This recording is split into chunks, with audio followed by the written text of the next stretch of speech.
Sometimes when things get really stressful, communication kind of goes out the door, at least effective communication. And what I mean by that is being able to talk about what's going on with you, hear what's going on with them.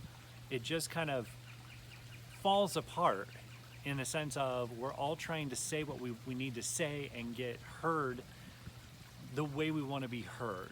I'm John with Travel with the Andersons, and we have been traveling in an RV for over a year, tight space as a family. We've got tips and techniques, things that have worked for us that we want to share with you for you to be able to implement.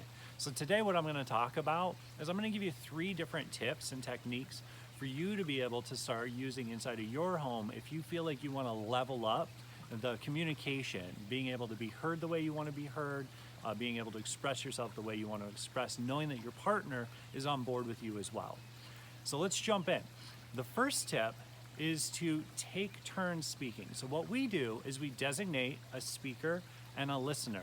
And in some cases, we have to actually pick up an item and declare it the talking stick or the talking notebook or the talking water bottle, whatever happens to be around, so that it's a visual and a physical thing that each of us can kind of rely on. And it makes it kind of fun, because when you get kind of serious and significant in dealing with something, sometimes it's important to bring in a little fun to kind of shake it up just enough to realize, is it really that important?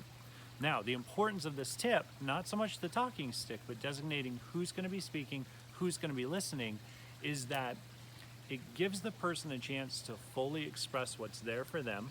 And then when they're done, they can declare that, hey, I'm done, your turn. And it allows the other person to then express what's there for them, what they need to say about it. Now, this isn't an opportunity for you to be able to go off on each other, and we'll talk about that a little bit more later. The second tip is timeouts. Sometimes when we get frustrated and we're really expressing what's going on, or different things that are happening, both parties can get really worked up. And when that happens, and as the listener, if you realize I'm not listening anymore, it's time for me to cut out for a minute, call a timeout. Now, this is something you need to talk to each other about beforehand, because it doesn't really work to just say, oh, timeout, if the partner doesn't even know what that means.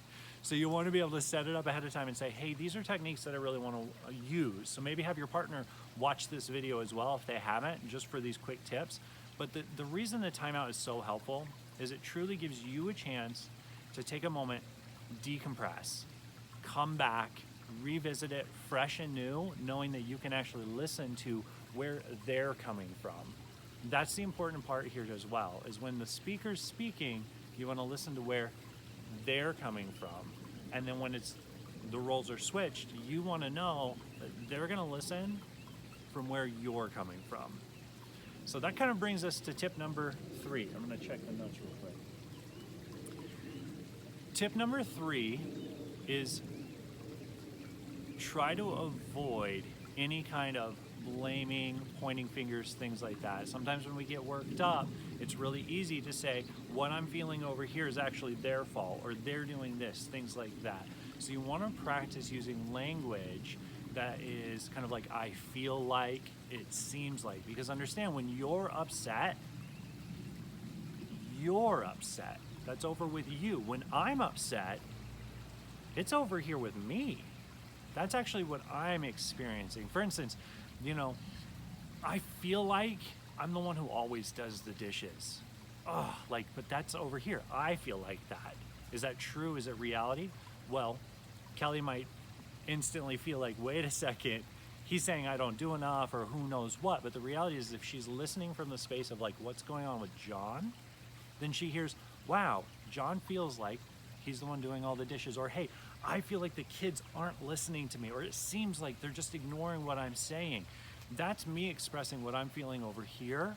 That has nothing to do with her. That has nothing to do with them. It truly is what I'm experiencing. And it opens it up for you to be able to have a conversation from that space of like, okay, if that's what you're feeling, if that's what you're experiencing, if that's what it seems like, I can really get where you're coming from. And I hear inside of that, you have an idea of how you would like it to go. Let's figure out how we can have it kind of go that way. Or It creates that connection, that community, that teamwork that you're really going for. Now, that does not create an opportunity for you to start going off. If you notice yourself starting to blame, you may need to call a timeout on yourself, right? That brings back tip number 2. If you notice the other person's starting to go into blame and things like that, feel free to call a timeout. Brings in tip number 2. And if you both start getting into it with each other, grab that talking notebook, grab that talking stick, whatever it is, and say, hey, wait a second, talking stick. Here's what's going on. I feel like this. This is my experience, all of that. It helps you kind of bring it all around.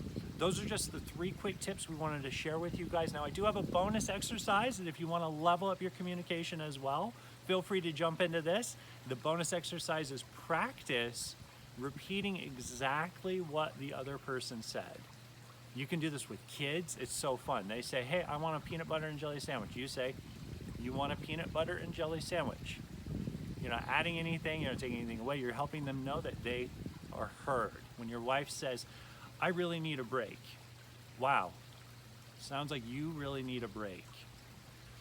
Practice that and you'll notice that things start to become easier and easier to be that listener, to truly get what they're saying.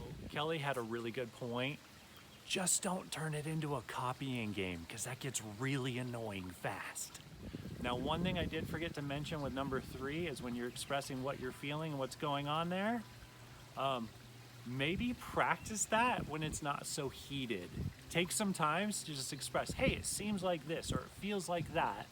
Here's what I'm experiencing right now. When you feel good, because that'll help build the habit for when you're frustrated and you're annoyed and things aren't going the way they're supposed to go.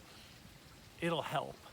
So those are the tips. If you have any other tips, as we've mentioned before, we love getting feedback. Fill us in. We'd love to hear any other communication tips you guys have. If you need any one-on-ones, any chances to kind of bounce some ideas off of us, tell us what's going on with you. If you need any help, especially during these times, we're here for you. Feel free, reach out to us, instant messenger us, give us a call.